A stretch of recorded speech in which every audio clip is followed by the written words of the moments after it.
living life at full throttle. No matter how many races I won or records I hold, I never truly lived my life at full throttle until I stepped out from behind the bottle. Thank you. Applause. Gregg Matheson was a motivational speaker, mostly at the nearest AA meeting, appearing nightly. But this was a paying gig, so he backed up his wheelchair and left the stage. He had lost a lot in the accident that took his wife, his former life, and his legs. But he still had his kids, Marsha Nicole, and the baby, Michael. And he was determined to make sure that they still had him. That is why he stepped out from behind the bottle and started living his life at full throttle.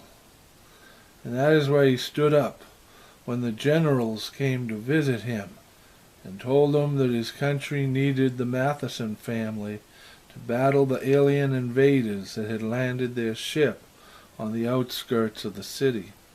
So they made Gregg an ambassador of the people of Earth to the aliens, and gave Gregg the government's new secret flying battle chair that fired missiles and guns and had a force field that could just switch on. So they gave Marsha shoes with wings on them that enabled her to fly, and Nicole a cape that made her invisible. And for baby Michael, they gave him special X-ray glasses, and they gave each of us a wrist wrap that fired laser beams. So the government sent the Matheson family to talk to the aliens.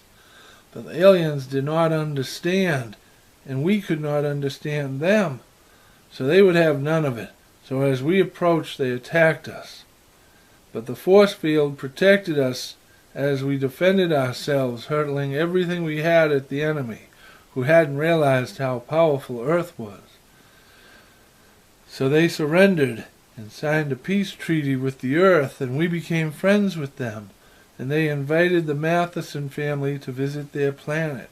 So we did, and it was a wondrous place filled with singing flowers and animals that could change color at will, and flying fish that could talk, and it had 2 moons that chased each other across the sky.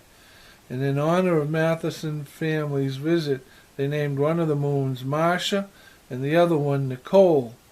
It was so much fun visiting this new world, but at the end of the day, everyone was happy to get back home and to fall asleep in their own beds. Marsha, Nicole, Michael, and Daddy, and sleep, sleep, sleep.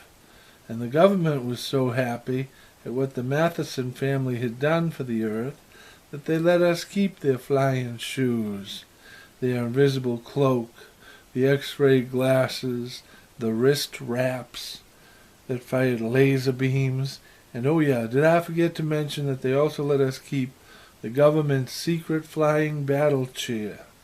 So now the Matheson family could fly around town, and all of the people would point up in the sky and wave at us, and we would wave back at them, and Mom would look down from heaven at us, and she would be so happy and proud for us, and we'd look up at heaven and feel her love shining down upon us and watching over us from heaven. Good night, children.